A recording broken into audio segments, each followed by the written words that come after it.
Hello again. Well, welcome back to Beyond the Frame Live. We are on the road here at Bowl Expo 2021. We're on our second day, and it has been a wonderful two-day trade show. And with me, I have Mike Divis from Camelanes. Hi, Mike. Hi, Dottie. Nice to see you again. It's nice to see you again, too. So, we had Jeff Foxworthy yesterday, so I'm going to get it right out of the gate. We're going to ask you this question. You're in the bowling entertainment industry when? You work 7 days a week and enjoy it all the time. Well, for most of the time anyway. That's a good one. That's a very good one. Well, we are coming out of the pandemic. Our centers are opening back up, and you've made it through the pandemic. You were closed, I think you said, for 41 days? Yeah. That's awesome. Are you having any challenges right now, or how are things going at the center? It's been phenomenal. Bowlers, I knew they were loyal, but I had no idea how loyal so many of our customers are to us. And after we reopened back up, a lot of our leagues, they didn't wear masks. We went right back to regular league bowling. They bowled till the end of May. I've been working on trying to start a senior drop-in thing for years. Of all years, last summer we started one, and it has 15 to 20 to 25 people, and we've been running that every week since last summer. So it's just amazed me, I guess, being shut in, how bad they wanted to get out and how hungry they were for some entertainment. Well, it's interesting that you say that it was something that you had tried to get off the floor once before for seniors. And we had another proprietor that shared with us the same thing, that the seniors were some of the first to come back because they were lonely. Bowling is an integral part of a lot of seniors' lives, and to have that taken out of that was a big void for them. So it's interesting. And let me ask you this: have you seen new faces come into your center since reopening? Absolutely. We do the Summer Bowl Pass program, and we did 86 families last summer. This summer we're at over 200. We're selling probably on the average 5 plastic bowling balls a week, so I can foresee possibly my winter season being a lot better than it has in the past if I can move these people from casual play to a league. Absolutely. And you were talking about the competitive bowler. Now you're a strong league house. You've always been a strong league house. And the competitive bowlers were the ones to come back. They wanted to, let's just move on with this. I want to get back to bowling. I want to get back to my norm. And so we talked a little bit about, before going live here, about how you've leveraged social media to really help boost some of that. So tell us a little bit about what you were sharing earlier with us about Facebook Live. Well, we started before the pandemic. We did a 32-man handicap bracket, and this last season we did two 32-man handicap brackets through the season.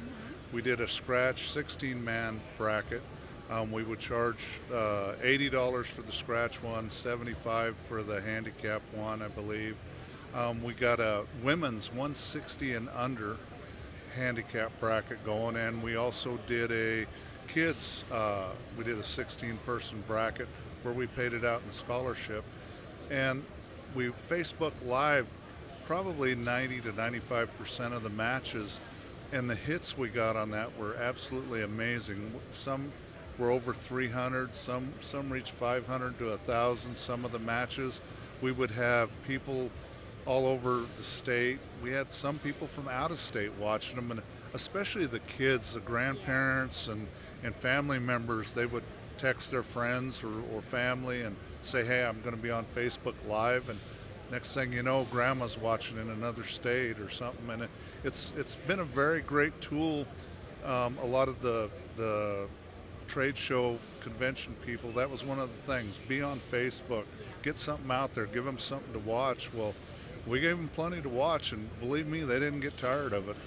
Well, and number one, it's very inexpensive for you to do that, but it's also it's a form of communication that people are familiar with now, and the pandemic has really highlighted what you can do with a phone and how you can really connect people.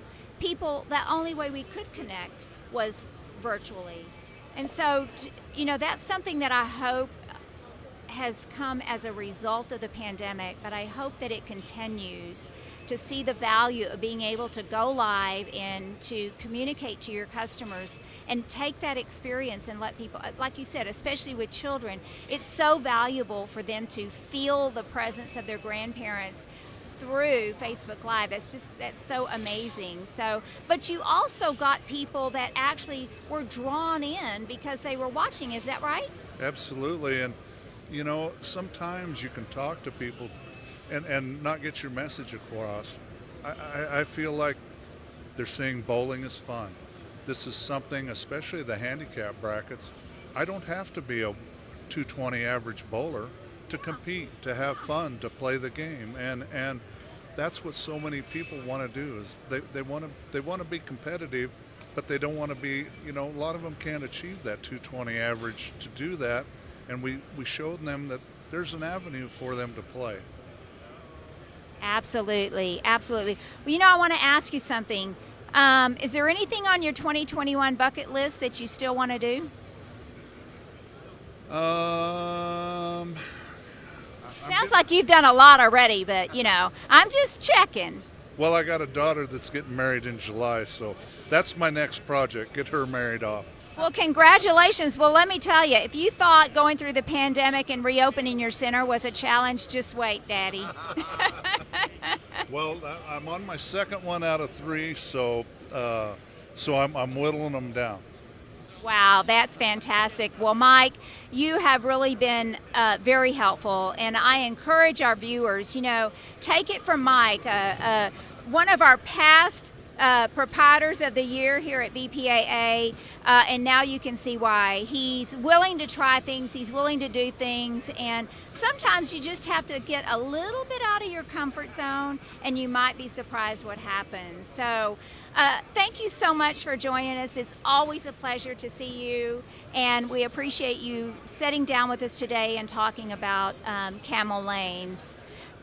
Well, you're welcome, and I want to credit my manager. Actually came up with the idea of all these brackets. When you've been in the game as long as I have, don't be scared to listen to new ideas. I'm sure we've all got younger people working for us. Give them a chance, listen to their ideas, and take some risks.